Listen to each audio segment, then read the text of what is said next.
Hello friends, எல்லாருக்கும் வணக்கம். இந்த வீடியோவில் நம்ம எதை பற்றி பார்க்க போகிறோம் அப்படின்னா, இந்த 3 வகை ரேஷன் கார்டுக்கு பார்த்திங்க அப்படின்னா மாதம் 4000 ரூபாய் உதவித்தொகையாக கொடுக்க போகிறாங்க.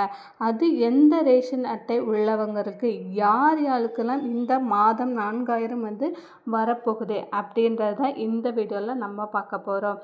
அதற்கு முன்னாடி நம்ம சேனலை நீங்கள் ஃபர்ஸ்ட் டைம் பார்க்குறீங்க அப்படின்னா மறக்காமல் சப்ஸ்கிரைப் பண்ணிட்டு பாருங்கள். அப்படின்னா தான் நான் போகிற ரெகுலரான வீடியோ உங்களுக்கு நோட்டிஃபிகேஷனாக வரும்.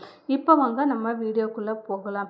அதாவது பார்த்திங்க அப்படின்னா எலெக்ஷன் டேட் வரப்போகுது. அதாவது 2026ஆம் ஆண்டுக்கான எலெக்ஷன் நடக்க போகுது. அதற்காக பிரச்சாரம் பண்ணுறாங்க. ஒவ்வொரு கட்சியினரும் பார்த்திங்க அப்படின்னா பிரச்சாரம் பண்ணிகிட்ருக்காங்க. இதில் நிறைய விஷயங்கள் சொல்கிறாங்க.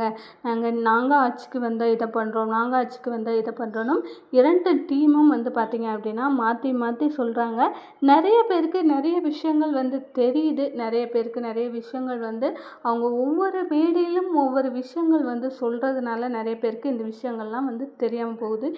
இந்த 3 வகை ரேஷன் கார்டுக்கு பார்த்திங்க அப்படின்னா மாதம் 4000 ரூபாய் மகளிர் உரிமை தொகை வழங்குறதா சொல்லியிருக்கிறாங்க. அது எந்தெந்த ரேஷன் கார்டு அப்படின்றது தான் நம்ம இந்த வீடியோவில் பார்க்க போகிறோம். இப்போ பார்த்திங்க அப்படின்னா ஒவ்வொரு நாளும் கட்சிக்காரங்க பார்த்திங்க அப்படின்னா ஒவ்வொரு கட்சிக்காரங்களும் ஒவ்வொரு பிரச்சாரத்தை மேற்கொள்கிறாங்க. அரசு அவங்க ஆட்சிக்கு வந்தால் என்னென்ன சலுகைகள் தரப்போகிறாங்க, என்னென்ன சலுகைகள் அவங்க அறிவிச்சிருக்கிறாங்க அப்படின்னு நிறைய பேருக்கு தெரியாமல் இருக்குது. அடுத்தடுத்த வீடியோவில் அரசாங்கம் சொல்லக்கூடிய அனைத்து சலுகைகளையுமே பார்த்திங்க அப்படின்னா நம்ம வீடியோவாக போட போகிறோம். இப்போ பார்த்திங்க அப்படின்னா இந்த 4000 மாதம் 4000 யாருக்கெல்லாம் கிடைக்க போகுது, அதற்கான தகுதிகள்லாம் என்னென்ன அப்படின்றத தான் பார்க்க போகிறோம். கிட்டத்தட்ட பார்த்திங்க அப்படின்னா ஒரு 10 தகுதிகள் சொல்லியிருக்காங்க. நீங்கள் 4000 நீங்கள் வாங்கணும் அப்படின்னா அதற்கான 10 தகுதிகள் உங்கள்கிட்ட இருக்கணும். இதற்கு முன்னாடி பார்த்திங்க அப்படின்னா நம்ம 1000 ரூபாய் கொடுக்கும்போது நமக்கு எதுவுமே சொல்லலை. உங்கள் வீட்டில் கார் இருந்தாலோ இல்லை கவர்மெண்ட் ஜாப்பில் இருந்தாலோ உங்களுக்கு அந்த 1000 ரூபாய் கிடைக்காது அப்படின்னு சொல்லியிருந்தாங்க.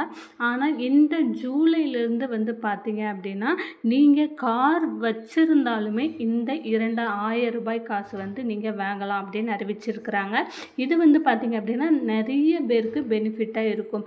நிறைய பேர் இப்போ அப்ளை பண்ணிட்டு வராங்க. புதுசாக ரேஷன் கார்டு போட்டவங்க, கார் வச்சுருக்கிறவங்க, அதுக்கப்புறம் பார்த்திங்க அப்படின்னா கவர்மெண்ட் ஜாப்பில் இதற்கு முன்னாடி இருந்தவங்க, இந்த மாதிரி நிறைய பேர் பார்த்திங்க அப்படின்னா மகளிர் உரிமை தொகைக்கு அப்ளை பண்ணியிருக்காங்க.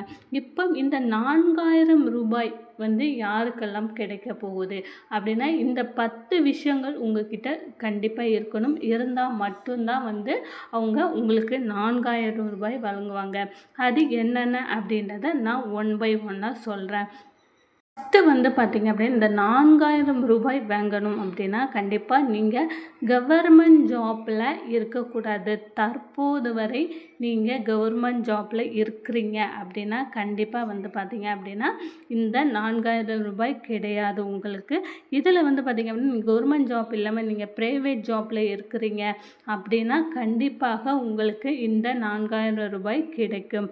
அதற்கப்புறமா பார்த்திங்க அப்படின்னா காரு உங்கள் வீட்டில் இருக்கக்கூடாது. அதாவது காரு நீங்கள் ரேஷன் கார்டு வச்சுருக்கிறீங்க, அந்த ரேஷன் கார்டில் உள்ள பேருள்ள நபர்கிட்ட கார் ரெஜிஸ்டர் பண்ணி கார் வச்சுருக்காங்க அப்படின்னா அவங்களுக்குமே இந்த 4000 ரூபாய் பார்த்திங்க அப்படின்னா கிடைக்காது. அதற்கப்புறமா பார்த்திங்க அப்படிங்கன்னா வருமான வரி செலுத்துகிற நபராக நீங்கள் இருக்கக்கூடாது. அது டேக்ஸ் பே பண்ண இயர்லி வைஸ் நாங்கள் டேக்ஸ் பே பண்ணுறவங்களா நீங்கள் கண்டிப்பாக இருக்கக்கூடாது. இருந்தீங்க அப்படின்னா இந்த 4000 ரூபாய் உங்களுக்கு கிடைக்காது. அதற்கப்புறமா பார்த்திங்க அப்படின்னா ஆதார் கார்டு கண்டிப்பாக நீங்கள் அப்டேட் பண்ணியிருக்கணும். நம்ம கவர்மெண்ட் வேலையில் இருக்கமா, டேக்ஸ் பே பண்ணுறோம், இதெல்லாம் அவங்க எப்படி கண்டுபிடிப்பாங்கன்னா கண்டிப்பாக நம்மளோட ஆதாரை வச்சு தான் கண்டுபிடிப்பாங்க.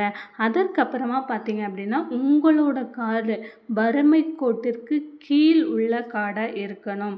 அதாவது அரிசி கார்டை அரிசி மட்டும் வாங்குகிற கார்டாக வந்து இருக்கக்கூடாது. அரிசி, சீனி, சர்க்கரை எல்லா பொருளும் வந்து வாங்கக்கூடிய ஒரு கார்டாக வந்து இருக்கணும். கண்டிப்பாக வந்து நீங்கள் வறுமை கோட்டிற்கு கீழே தான் வந்து இருக்கணும். வறுமை கோட்டுக்கு கீழே இருந்தால் மட்டுமே தான் உங்களுக்கு இந்த 4000 ரூபாய் கிடைக்கும்.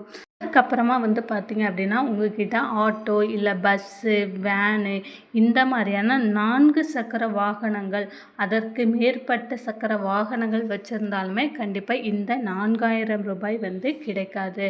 கண்டிப்பாக உங்களுடைய கார்டு, உங்களோட ரேஷன் கார்டு வந்து பார்த்திங்க அப்படின்னா அரிசி கார்டாக இருக்கணும். அரிசி, அப்புறம் சீனி, எண்ணெய் எல்லா பொருட்களும் வாங்கக்கூடிய ஒரு கார்டாக இருக்கட்டும்.